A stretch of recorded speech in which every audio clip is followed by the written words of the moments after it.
We've already done scouting reports on Joe Burrow and Tua Tagovailoa. Now, it's time to do Oregon quarterback, Justin Herbert.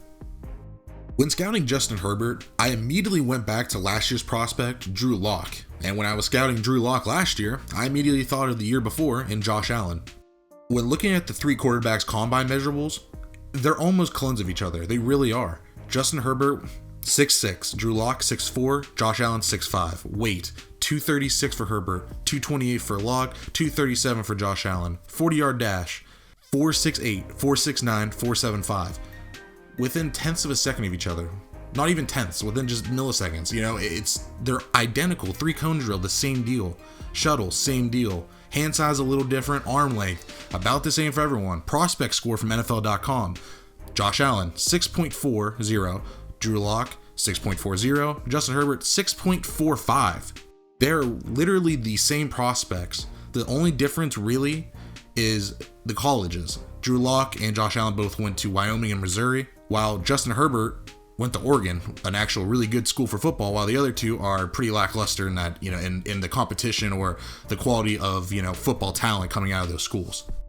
Now, just focusing on Herbert here, there's a lot of strengths and a lot of weaknesses in his game. He's by no means a perfect prospect, but his strengths are pretty good ones. The best arm strength in the entire NFL draft by far. This year's Drew Lock / Josh Allen, those two guys had the best arm strength out of anyone in their draft classes, and I think Herbert, he owns that one this year. His footwork, I think his pocket footwork is NFL ready. I think if he steps in, I don't think he should be a day one starter, right off the jump, but if he has to for, just say Miami or something, or, maybe LA, they decide to play him right away, I think he can step in and will show good footwork within the pocket. I think he has great pocket presence to avoid defenders, rushing defenders, and has that creative, escapability to really get outside the pocket. Not saying he's like Lamar Jackson or Russell Wilson or anything, but he has a good ability to avoid rushers and get the ball, or throw the ball away, or get a quick pass out. And he can make every throw on the field. Now, I said he can make every throw on the field. I didn't say he does every time, but he can make every throw on the field, which I don't know if I can say the same for Tua or Joe Burrow, for that matter, to be honest, because of the lack of arm strength. Now, Justin Herbert's weaknesses, there's a few of them, but they're kind of big ones. They're the difference makers between him being one of the best quarterback in this draft and the third best quarterback in this draft. He lacks touches on downfield throws. That was very apparent in his film when I started watching. A lot of other, any video you watch, or, ESPN experts, they all say the same thing. He lacks touch on downfield throws, or just basically throws in general, and you'll see in this video. And there's a lot of other issues. He can be late on passes, but he does get bailed out because of his his arm strength. He has the huge arm. It's that also is apparent. The ball pops out of his hand, it flies. And growing up, with a quarterback like Justin Herbert who has a big arm, I'm sure he can get away with being late on passes because his arm's so big that he can fit in any throw anywhere. And that's not going to work in the NFL. He's going to have to be more on time. I think he has inconsistent footwork outside of the pocket. Like I said, inside the pocket, I think it's phenomenal. I think it's great. I think it's better than Tua's. But outside of the pocket, I think he gets in trouble. He has the big arm, so he doesn't always have to have the best footwork to make the throws. Inconsistent accuracy on passes. Sometimes he's on fire. But I looked at a game in 2018 when he played Arizona, and they got beat really bad. That was the worst game I've ever seen him play. Of all the games I scouted, it was pretty rough, and there's just inconsistencies there. I mean, sometimes, like I said, he's on fire. Other times, not so much. And I think sometimes he takes unnecessary sacks. I think he thinks he can do too much, and he tries to run around and make the big play happen. When sometimes, I'm not saying he's athletic, but it's not always there. And sometimes you'd have to just be able to throw the ball away or throw into the dirt. Just call it a play, and start over next down. All right, so now let's watch some actual film. This is from his pro day at Oregon. This is just him standing on the goal line, no run, no hop step, nothing. Just planting his feet and bombing it as far as he can. He throws it 62 to 64 yards from the goal line. I mean, you don't see that with a lot of prospects. On this throw here against Arizona, Herbert drops back and throws it from about his 35-yard line to the opposite 20 while getting hit. I mean, that's just great arm strength. Not a lot of people in this draft can do that. I mean, on this throw again against Arizona, Herbert drops it at the 40 and bombs it 50 yards to the opposite 10 and overthrows him. I mean, that's just arm strength. That's just pure arm talent that you don't get from a lot of the other guys. And here's another deep throw from Justin Herbert. He gets to drop back, roll out, and throw all he has into it pretty much, and he throws it 60-65 yards. I mean, I think he could have probably went deeper. And if this is an NFL receiver, I think he tracks this down and catches this ball for a touchdown or at least a deep gain. This next set of throws I'm going to show you, just look at the velocity on the ball. That screen pass, that ball got there in no time at all. This throw over the middle, I mean, look at the velocity. He gets it right between the safety and the linebacker or corner, and it fits in perfect. This throw here, this is a touchdown in the NFL if this guy catches it. This is a touchdown at any level. Look at where the ball's placed. A little bit high, but if you're going to put that throw on my receiver, I'm expecting him to catch it 10 out of 10 times. That's actually a very good throw because he's in stride. That's perfect. You can see on this pass, Herbert rolls out to the right, sets his feet, and throws a dart in the back of the end zone. His receiver does drop it, but if Herbert lobs this pass, a defender covering the underneath route could have recovered and possibly tipped this pass or picked it off. It was a great throw and a great decision to dart it in the back of the end zone. Earlier, I mentioned that Herbert needs to improve on his timing.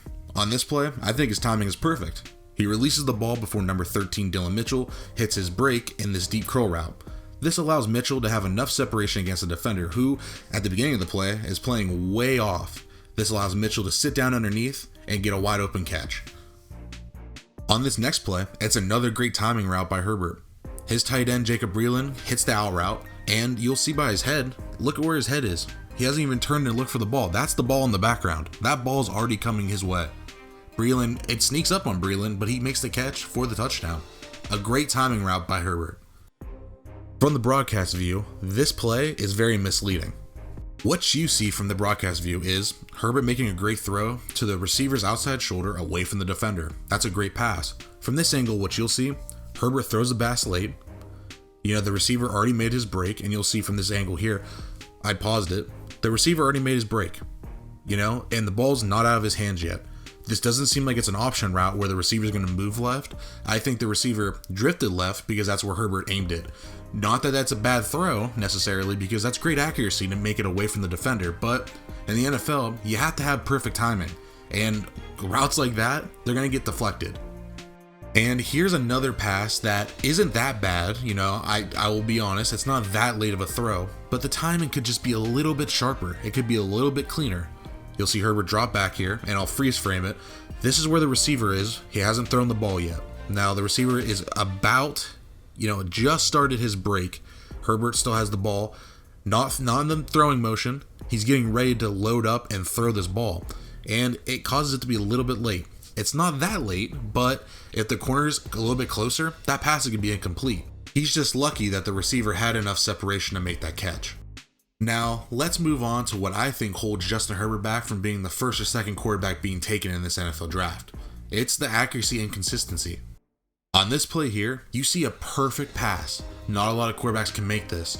He has enough arm strength to get it over the linebacker and fits it in the perfect spot. If he lobs this ball over the middle near the Oregon logo, that safety's going to come up and either hit the receiver real hard, he's going to come up and boom him, or he's going to be able to make a play on that ball. Herbert instead throws it back shoulder and lets the receiver fall into the ball. That's a great location pass. This is one of my favorite passes of Herbert's. He drops back and shows great touch on this ball and throws a perfect strike into the end zone. If there's one flaw in this, I would say maybe he could have led it to the back of the end zone a little bit more, but all in all, I think it's a great pass and great touch on that throw. Here's another great pass from Herbert. He rolls out to the right, going towards the sideline, and makes a strong throw to his outside receiver, number 3. Now, this throw was in a great location as well. You'll see the receiver will dive here on this slow-mo that's coming up. And the only complaint I have about this play would be maybe the timing. As you can see, the receiver cuts and then Herbert throws. But what I'll say about that is his arm's so big, I don't think if Tua or Joe Burrow threw it that late, that would be a completion. I think that's a Justin Herbert throw only. Now, let's look at some not so good plays from Herbert's film.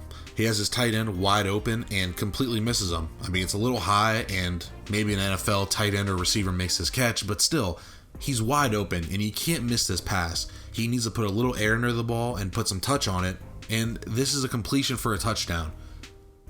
Even if he doesn't put touch on it, he still needs to just find a way to complete this pass. You can't miss throws like that in the NFL. Now, these next two plays are back-to-back in the actual game. He misses his one tight end up the seam, and on the next play, he rolls out and misses Johnson wide open in the back of the end zone, where this is an easy completion for every quarterback ever, and he misses the throw. He makes the easy plays really hard for no reason, and you can't have that, obviously, in the NFL or anywhere. I mean, this is a touchdown. This touchdown pulls it to within 3 points, and he blew the throw. On this pass, I'm not going to say it's an easy attempt, because it's not. But as Justin Herbert, his deal is he's the athletic, scrambling, being athletic, big arm quarterback. And these are throws that you're going to have to hit at the NFL level, because it's going to be what, his offense is going to probably be catered to. Getting him out on the move and making throws outside the pocket. He has to be able to hit this throw. Plays like these are the reason why Herbert is going behind the top two quarterbacks. It just is a simple out route from the slot that needs to be completed and is an easy throw for anyone on almost every level, and he misses it. It's the simple throws that he makes difficult. Here's just a head-scratching play from Herbert. Number 27 is wide open, and Herbert overthrows him. I mean, this play, it's in the end zone. He just had to flick it and get it there and hit him in stride or made him slow down. You could have threw this any way, but he managed to throw it over his head. He got bailed out by the receiver being right behind him, but still, you have to come down with this catch. And you could say, okay, number 27 probably isn't very athletic, but still, this is just such an easy throw. He's wide open, you have to hit him. There's no sense in making this throw a lot harder than it needs to be. He's wide open. Here are two plays against Stanford that make me worried about Justin Herbert's ability to throw the ball away and just save it for another play. Here, he takes a sack, losing about 10 to 15 yards, making it, second and 15, second and 20. And here's another play, 3rd and 14. Of course, Oregon is up, but you need more points against a ranked team, okay? You can never, score enough points, obviously.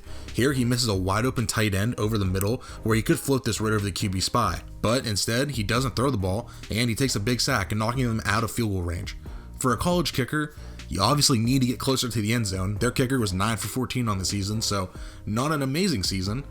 But, with taking this sack, you knock him out of field goal range. On these next set of throws, I just want you to focus on Herbert's footwork. Within the pocket, he does a great job of, reshuffling his feet and always having his feet moving, going towards a receiver and planting and making a great throw. Outside the pocket, sometimes his form does get a little wild with his feet, but his arm's so big, he has the ability to make all these throws. And not all of them are, him planting. A lot of him is going off one foot and, going off platform and making big plays. You'll see, these plays here, like I said, he shuffles in the pocket, rolls out, and makes big plays downfield. That's what you're calling, that's what his calling card is going to have to be in the NFL. He's going to be a Josh Allen clone. It's kind of just, that's what he's going to be. He has the big frame, the body work, the athleticism to do it, and I think that's what an NFL team's going to get at the next level. And here's the last piece of film I'll finally break down. This will be his athleticism. Now, I think he's pretty athletic. Of course, like I said earlier in the video, he's no Lamar Jackson or Russell Wilson, but he does remind me a lot of, I mentioned him 500 times, Josh Allen. Josh Allen's never going to run for 1,000 yards, and he's going to probably be about a 500 to 600 yard rusher every season, but what he can be is a big threat in the red zone, and I think that's what Justin Herbert provides. He's a big body, and you don't see him slide. I've watched a ton of film, and you really don't see him slide, which can be a curse and a blessing, I guess, at the same time. If you don't slide, you can get more yards and be able to bust into the end zone. But if you do slide, of course, you're going to protect your body longer. And Herbert's been healthy pretty much his whole college career, so I don't know. I like his ability to escape the pocket and make throws, and his ability to just run. He's a flat-out athlete, and I think it doesn't get enough recognition for how athletic I think he is. Like I said before, don't think he's super athletic now, but we've seen, Josh Allen and Drew Lock both make big plays, and why can't he be that guy? I'm not saying he has to go out on a run for 1,000 yards, but I mean, you see on plays like this, this play that just popped up. I mean, he can make a guy miss and get himself into the end zone. He doesn't need to be a super elusive runner to do so. And the one thing I do like too is when he's in the open field, he doesn't slide. He doesn't look for the out of bounds all the time. He likes to make cuts and get more yards. He doesn't, he's not a quarterback that, like, I don't know how to explain it. He's not a quarterback that runs to, I don't know. He can make more happen when he runs than most people can. And when he runs, he looks to get more yards instead of just sliding. He's not satisfied with just getting 5. He goes for 10, which I can appreciate out of a quarterback. One thing that I didn't love at Oregon that they did with him was they never really gave him, from what I've seen, any direct QB runs. A lot of them were read options where he obviously has the option to hand it off or, pull it and take it for himself and make a play if, the DN collapses on the running back. And in the NFL, I think if a team utilizes his ability to run with giving him direct snaps or, direct plays from center where he gets to him and maybe he, like a QB draw or a misdirection play, I think he has the ability to go and do that. And they do that with Josh Allen a lot, and I don't mean to keep bringing him up, but he's the perfect comparison to him, to Justin Herbert. They remind me of each other so much, and I just think that if a team in the NFL decides to utilize him like that, I think that would be, a very ideal situation for Justin Herbert to go into. So I think he has that ability to not just be a scrambler or, run, a few times a game. I think he can be the guy that, I'm not saying he's going to run the ball 10 to 15 times, but you can probably give him 5 to 6, 7 carries a game or, rush attempts a game to where that's a pretty good amount, and he can make big plays for your offense when you really need it. And you need it in this day and age in the NFL. When I finish a scouting report on a player, I like to, take everything that I learned, everything that I saw visually and, stats and everything, and I like to compare them to an NFL player. And I think that the NFL player I compare him to is, not very shocking, Josh Allen. It has to be Josh Allen. I mean, the combine measurables are the same. They're both huge quarterbacks, and they both have the big arm accuracy issues, and they have great running ability. Now, I don't think that Josh Allen is such a better athlete than Justin Herbert. Like I mentioned, just a few minutes ago, Josh Allen he's not really a special athlete, I would say. He's a good athlete. He's a, above average athlete. He's going to run for 400, 500, 600 yards every season. What makes him so great is his ability to run in the red zone. And that's what Justin Herbert brings. I think that Justin Herbert, if given the opportunity, can be a great goal line, extra weapon that you can add to an offense. When I looked online, because I usually try to compare them, what I think to, other NFL comparisons, I saw Carson Wentz as one, and not that I totally disagree with that, but that's such a best case scenario for Justin Herbert. That would be probably his ceiling, Carson Wentz. His floor, I think him stepping right into the NFL would be Josh Allen for sure. Because Josh Allen, even at this level, or this stage in his career, being 2 years in, he struggled, complete under 60% of his throws last year and only threw 20 touchdowns. A lot of them were on the ground. But I think that's what Justin Herbert can step in immediately and do. Herbert already does come into the NFL with better footwork than Josh Allen does have, so I think that gives him a step up above Josh Allen and, will project him on a higher path, I guess you could say, have him projected higher or a higher career arc than Josh Allen. And I think his ceiling would be Carson Wentz. Alrighty, and that's it. That's my scouting report on Justin Herbert. Now, I really want to thank you guys for listening. Like, seriously, I appreciate it. I love the support I got in the last 2 scouting videos I did on Joe Burrow and Tua. I really appreciate you guys viewing and checking it out. Please leave a like and subscribe to the channel. And in the future, I'm going to come out with some more scouting videos. We have Jordan Love, who, not very good statistically last year, but people seem to really love him, and Jalen Hurts, who, at the combine was asked if he'd come out and play receiver, and he said no, which I don't totally understand because he's a great athlete, whatever. But we're going to do scouting reports on them as well, so stay tuned for that. But once again, I really appreciate you guys giving me all the love and support on the channel, and I'll see you guys next time. Thanks for watching.